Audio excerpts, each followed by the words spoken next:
Amados líderes, votos de muito bom ano. Sejam bem-vindos à edição número 105 da nossa rubrica Minutos de Saber, um espaço oferecido pela Academia de Liderança, através do qual nós nos encontramos e juntos refletimos sobre liderança, de forma a podermos escolher instruções, ferramentas, técnicas, de forma a podermos empregar na prática da liderança, a começar por nós próprios e também na forma como nós queremos não só gerar resultados, mas principalmente formar novos líderes, contribuindo dessa forma para gerar impacto. Uma liderança consciente, uma liderança intencional, uma liderança com propósito, de forma a podermos deixar um legado.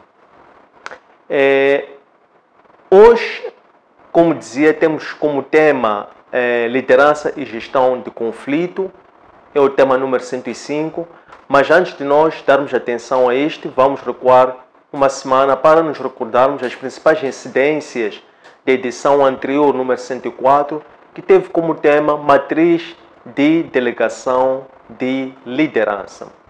Sobre esse tema, nós definimos como questão de partida a seguinte: como é que o líder distribui tarefas de acordo com a sua importância e confiança na equipe?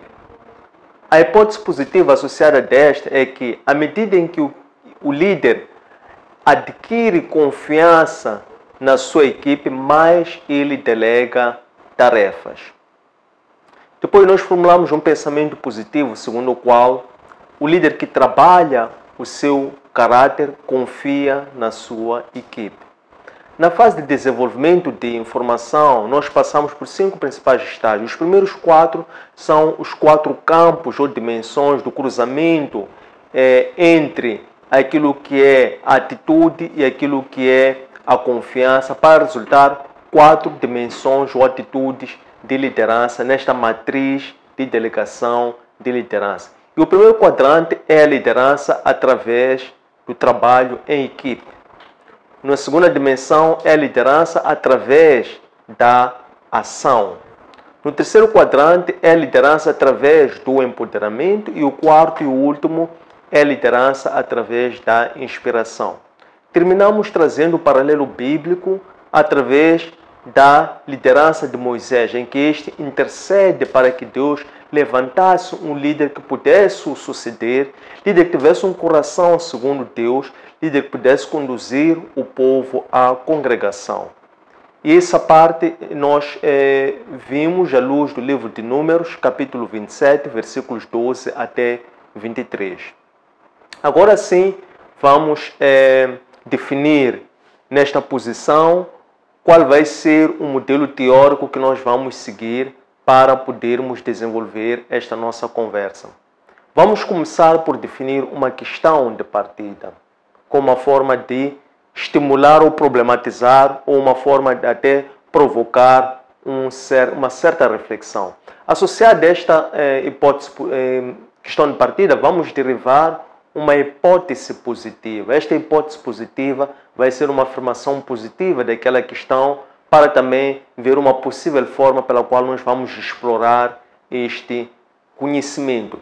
Depois nós vamos aprensar a esta uma formulação positiva, neste caso um pensamento, para completar estas premissas, e depois sim vamos passar na fase de desenvolvimento de informação, procurar por 5 principais estágios para compreender o conhecimento que nós pretendemos transferir, que tem que ver com a liderança e gestão de conflito. E o primeiro deles vai ser compreender os contextos. E o segundo ponto vai ser a definição de estratégias em contextos de gestão de crise. E o terceiro ponto vai ser o envolvimento da equipe. O quarto ponto vai ser o desenvolvimento de liderança. E o quinto ponto vamos trazer, que vai ser neste caso o paralelo bíblico, vai ser sobre o pecado de Acã, à luz do livro de Josué, capítulo 7, versículos 1 até 13. Então, assim vai ser o nosso roteiro, e também assim vai ser o conteúdo do estudo que nós vamos realizar no dia 2. Lembrando-nos que a edição número 105 e o tema de estudo é liderança e gestão de conflito. A questão de partida para este tema é a seguinte: como é que o líder pode avaliar e superar a crise com o envolvimento da sua equipe? Repito, como é que o líder pode avaliar e superar a crise com o envolvimento da sua equipe? A hipótese positiva que nós vamos associar a esta questão é a seguinte: a crise é uma oportunidade para aprender, crescer e potenciar novos líderes. A afirmação que nós vamos trazer para completar estes pressupostos é que o líder é feito para as crises. A sua capacidade de liderança é testada nesses momentos na forma como ele consegue manter a equipe coesa. Sobre o primeiro ponto que nós queremos trazer, que é a questão de compreender os contextos. O líder é um indivíduo que busca sempre momentos que fica consigo mesmo, momentos em que, isolado, ele visita e revisita a visão ou propósito que guia-lhe. E este é o exercício que nós chamamos do autoconhecimento. Este exercício do autoconhecimento, em forma de reclusão e vários outros, são importantes para que o líder possa sempre compreender quais são os contextos macros que ele se encontra e, a partir daqui, compreender quais são os perigos, quais são as ameaças, ele fazer uma SWOT. Pontos fortes, pontos fracos, oportunidades e ameaças, sobretudo no contexto exterior, compreender as ameaças e as oportunidades que irão advir. Pois o líder, em função desta SWOT, desse contexto, que ele emerge para, através de uma proposta de valor, ele poder se propor a criar ou causar impacto. Neste caso, mudança, transformação. E a ferramenta que nós queremos trazer aqui, pertinente para este exercício do autoconhecimento, da leitura dos contextos, é a meditação contínua às escrituras sagradas. Aqui o líder não só encontra respostas, mas também encontra formas de interpretar e compreender os contextos atuais, contextos futurísticos, na medida em que ele, desenvolvendo uma intimidade com o seu Criador e fazendo-se um líder espiritual, enquanto um servo ao serviço da humanidade, ele então fica prontificado e disponível para poder ser este agente da mudança. O segundo ponto tem a ver com a definição de estratégias. Em resposta a estes contextos, onde ele identifica ameaças, identifica oportunidades na base das escrituras sagradas, há aqui espaço para, em resposta a isso, poder-se então definir estratégias. Estratégias têm que ver com a modelação, tem que ver com a estruturação, tem que ver também com aquilo que é o papel do líder, enquanto aquele que define metas, define cultura organizacional e define também os modos ou os comportamentos. E em função destas estratégias, quer estratégias internas, quer também estratégias enquanto caminhos, para que, mantendo a visão intacta e a missão, quais são as estratégias no sentido de quais são as atitudes e os comportamentos, digamos, que podem ser alterados ou podem ser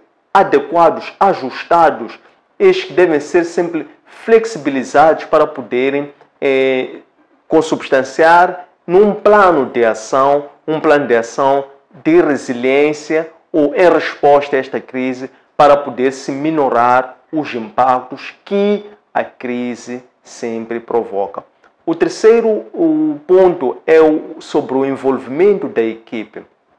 O líder, se for aquele que deve sempre ser a cabeça, que está na linha de frente, por ser uma pessoa que é talhada para gerir as crises, ele não deve carregar sobre si a responsabilidade última de dar resposta ou de resolver, digamos que, as crises. Na verdade, o papel dele é formar novos líderes. E através desta postura que nós chamamos de uma comunicação não violenta, o líder envolve a sua equipe e de uma forma participativa, colaborativa, com empatia, ele transfere a responsabilidade sobre a gestão desta crise para a sua equipe, porque as pessoas assim também elas são levadas e movidas a também não ter um papel de vitimização, mas um papel de também participarem para a identificação de caminhos, de soluções e também de formas de podermos, mantendo intacta a visão, as pessoas poderem continuar alinhadas para aquilo que são os objetivos de longo prazo, tendo em conta que todas as crises, por um lado, são passageiras e, por outro lado, sem perder o norte, é importante, pelo caminho, encontrarmos sempre respostas, atalhos para podermos manter a eficiência, a performance e também reduzir os impactos da crise e também evitar a fadiga que é o stress quando é levado ao extremo, que gera desistências, gera murmúrios, gera também um ambiente que muitas das vezes acaba por destruir o espírito de coesão de equipe. Daí a pertinência que o líder tem de, através de uma comunicação não violenta, saber envolver e engajar a equipe. O quarto ponto tem a ver com o desenvolvimento de liderança. Este trabalho é um trabalho, como temos dito, é um trabalho perene do líder. A principal missão do líder é a de formar novos líderes. E esta preocupação emerge não só em momentos de crise. Estando em abundância, estando em crise, em todo momento o líder deve desenvolver líderes. E mesmo estando em abundância, o líder não deve se esquecer de falar ou de preparar a equipe para momentos menos bons. Porque os momentos menos bons, eles não só são iminentes, como também são certos. Então, através de uma formação contínua dos líderes, as pessoas ficam sempre alertas, as pessoas ficam sempre despertas, as pessoas ficam sempre preparadas e as pessoas ficam resilientes para poderem lidar com as crises. Ademais, então, elas passam a percepcionar, porque elas são alteradas, a ótica de olharem para as crises não somente como algo negativo, mas, ademais, olhar para as crises como uma oportunidade para adquirirmos novo conhecimento, para podermos crescer, para podermos tornar-nos mais unidos, para podermos adquirir novas competências, para podermos, enfim, continuar até a nos autoconhecermos, superarmos nossos limites, obstáculos, superarmos o medo, superarmos a ansiedade e é assim que este processo de formação de liderança ele continua a crescer com sustentabilidade, sem corroer o espírito de equipe, de liderança e de coesão. O quinto e último ponto que nós queremos trazer, que é o paralelo bíblico, tem a ver com o pecado de Acã. Aqui o povo de Israel já é introduzido na Terra Prometida, já atravessaram o Jordão, já saltaram a muralha de Jericó, já se introduziram em Canaã e a missão que sucede foi a de introduzir e capturar, por assim dizer, uma cidade menor chamada Ai. E nesta missão, Josué havia transmitido a necessidade de se votar tudo a anátema. Mas alguns, neste caso Acã, ele, contrariando e violando aquilo que é a disposição de Deus, que exige santidade extrema, exige perfeição moral, ele, ao invés de votar tudo anátema, ele guardou alguns despojos ou algumas anátemas e viu nisso uma oportunidade de poder entesourar para si próprio, quando a orientação de Deus era que se queimasse tudo, destruísse todas as pessoas e se pegassem os tesouros que ali houvesse e estes fossem consagrados e entregues para o tesouro do Senhor. Neste caso, Acã cometeu o pecado de tocar naquilo que é o tesouro do Senhor e violou a fidelidade a Deus. Então, Josué, sem saber, ele começa a interceder, pois lembramos-nos que Moisés já antes havia intercedido por um líder que guiasse ou liderasse o povo à congregação. Então, Josué começa a interceder pela misericórdia do Senhor por eles terem tido uma baixa. E Josué, usando os seus recursos homiléticos, ele intercede e negocia com Deus, lembrando que o Senhor havia os tirado da escravidão do Egito e que não faria sentido novamente eles serem derrotados pelos seus inimigos. É a resposta peremptória. Deus diz para Josué: levanta-te.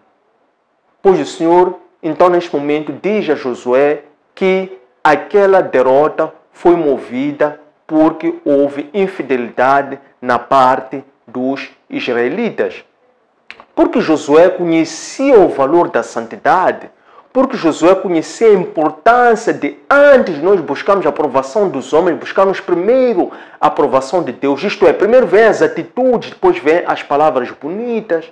Então, assim, Josué cumpriu e orientou ao povo sobre como é que deveriam agora se preparar para a nova peleja, que exigia uma santificação, uma purificação interior, para que eles então pudessem continuar a sua trajetória, contando agora, desde que chegaram à margem de Jericó, com o príncipe do exército do Senhor. Para maior aprofundamento deste tema, podemos meditar no livro de Josué, capítulo 7, versículos 1 até 13. Tendo chegado a este momento, queremos agradecer a vossa presença, pontualidade e interesse. Façam like às nossas páginas, não esqueçam de subscrevê-las e também de convidar a vossa vasta rede de contatos para que o nosso ecossistema, isto é, a nossa comunidade, continue a crescer com sustentabilidade. Encontre estes conteúdos nos nossos arquivos digitais, nossas páginas de Facebook, de Instagram e de YouTube. Antônio Sende LDA, nosso aplicativo para plataformas Android LOApp, nosso webpage www.academiaservo.com. Espero que gostem, um abraço de luz e até breve.